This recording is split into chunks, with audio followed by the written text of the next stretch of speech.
नमस्कार मित्रांनो, स्वागत आहे तुमचं आताच्या ब्रेकिंग न्यूजमध्ये। मित्रांनो, टॅरिफमुळे अमेरिकेसोबतचे संबंध बिघडत असताना भारताने एक मोठं पाऊल उचललं आहे। भारतातून अमेरिकेमध्ये पाठवले जाणारे पार्सल आणि टपाल सेवांवरती तात्पुरती बंदी घालण्यात आली आहे। अमेरिकन सरकारने अलीकडेच घेतलेल्या एका मोठ्या निर्णयानंतर हा निर्णय आल्याचं टपाल विभागाने सांगितलं आहे। या बंदीमुळे सामान्य लोक तसंच अमेरिकेत ज्यांचे नातेवाईक आहेत त्यांना तसंच ग्राहक किंवा व्यावसायिक भागीदारांना वस्तू पाठवणाऱ्या लहान व्यावसायिकांना अडचणी येऊ शकतात।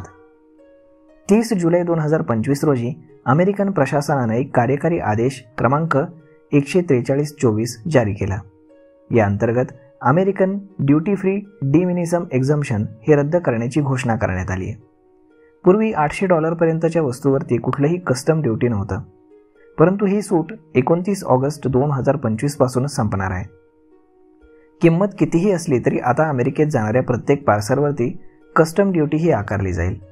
दरम्यान भेटवस्तूंच्या वस्तूंना काही प्रमाणामध्ये दिलासा देण्यात आला आहे। जर एखाद्याने $100 पर्यंतचं गिफ्ट पाठवलं असेल तर त्यावरती कस्टम ड्युटी ही आकारली जाणार नाही। तर मग आता अमेरिकेच्या या नवीन नियमानुसार सर्व आंतरराष्ट्रीय पोस्टल शिपमेंटवरती कस्टम ड्युटी ही भरावी लागेल। ही जबाबदारी ट्रान्सपोर्ट कॅरियर किंवा क्वालिफाईड पार्टीजना देण्यात आली आहे, ज्यांना US कस्टमद्वारे मान्यता दिली जाईल। परंतु ही प्रणाली लागू करण्याची प्रक्रिया अद्याप पूर्णपणे स्पष्ट करण्यात आलेली नाही। CBPने 15 ऑगस्ट 2025 रोजी काही मार्गदर्शक तत्त्व जारी केली, परंतु अनेक महत्त्वाच्या गोष्टी अद्यापही निश्चित झालेल्या नाहीत। उदाहरणार्थ, ड्युटी वसूल करण्याची योग्य पद्धत काय असेल, पैसे कोण जमा करेल आणि ते अमेरिकन सरकारला कसे पोहोचवले जातील। आणि हेच कारण आहे की अमेरिकेत जाणाऱ्या एअर कॅरियर्सनं 25 ऑगस्ट 2025 पासून पार्सल आणि सामान वाहून नेण्यास नकार दिलाय।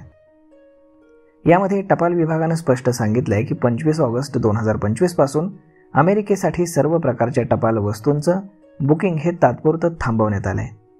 म्हणजे आता पार्सल किंवा मर्चंडाईज पाठवले जाणार नाहीत।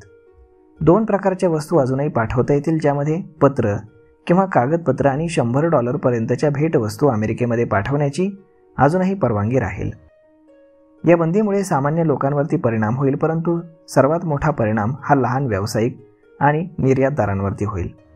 भारतातून अमेरिकेमध्ये मोठ्या प्रमाणामध्ये लहान पार्सल्स, ई-कॉमर्स उत्पादनं आणि भेटवस्तू पाठवल्या जातात।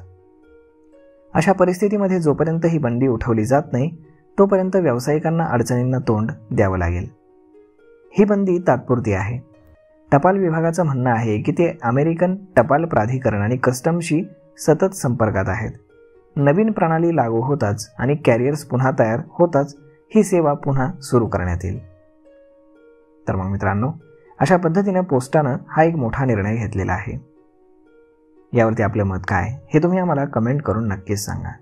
आणि जर हा व्हिडिओ तुम्हाला आवडला असेल तर आपल्या जवळच्या मित्रमंडळींसोबत देखील हा व्हिडिओ तुम्ही शेअर करायला विसरू नका। धन्यवाद।